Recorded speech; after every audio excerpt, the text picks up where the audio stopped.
Well, like the story of Caesar's coin that Jen preached about last Sunday, today's lesson about Jesus again has the religious blowhards and scheming politicians of his day playing gotcha with tough questions of the poor man asked in public. "Teacher, which commandment in the law is the greatest?" was a lot like one of those tough debate questions asked of Obama and McCain the other day.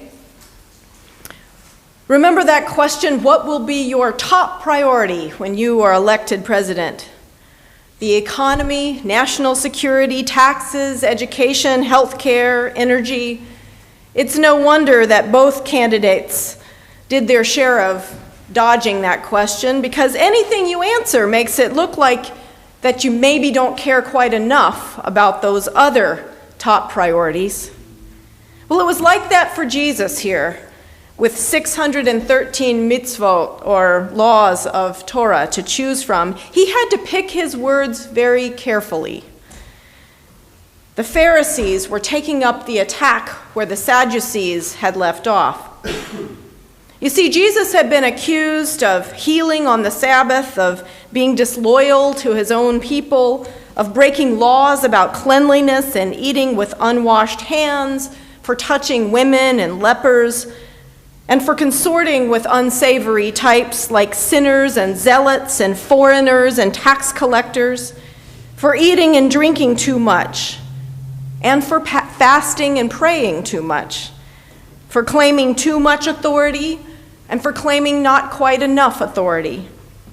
He'd been accused of speaking too bluntly and for speaking in parables no one understood. The poor man just couldn't win.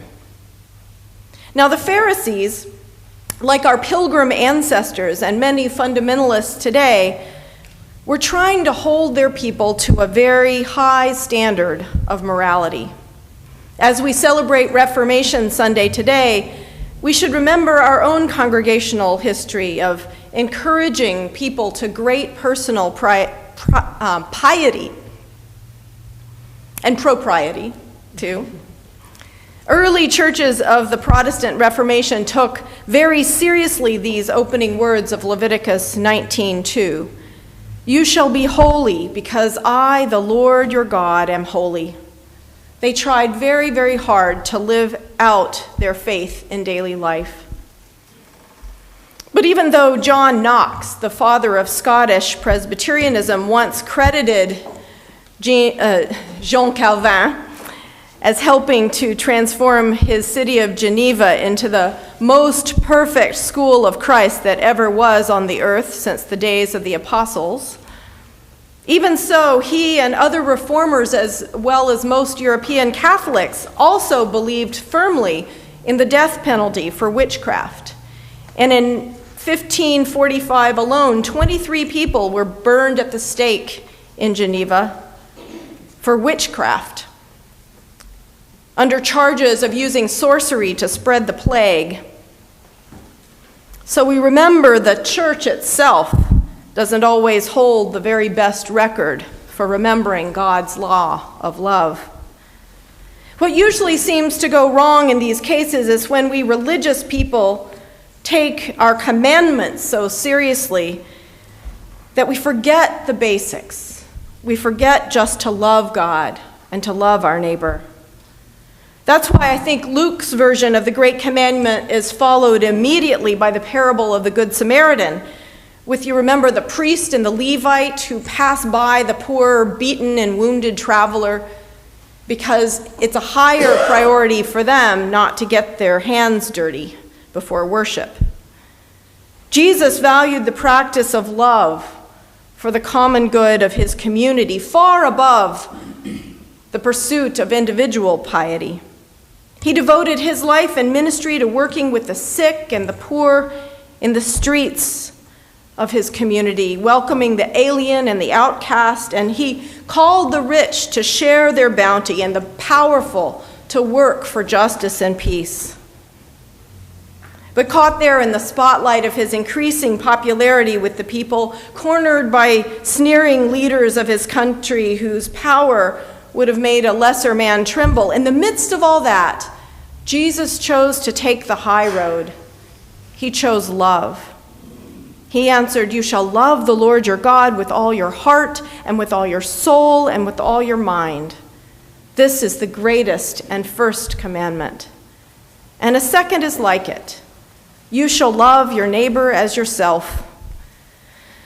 Now, you didn't need to come to church today, I'm guessing, to hear this. You probably knew the great commandment when you got here.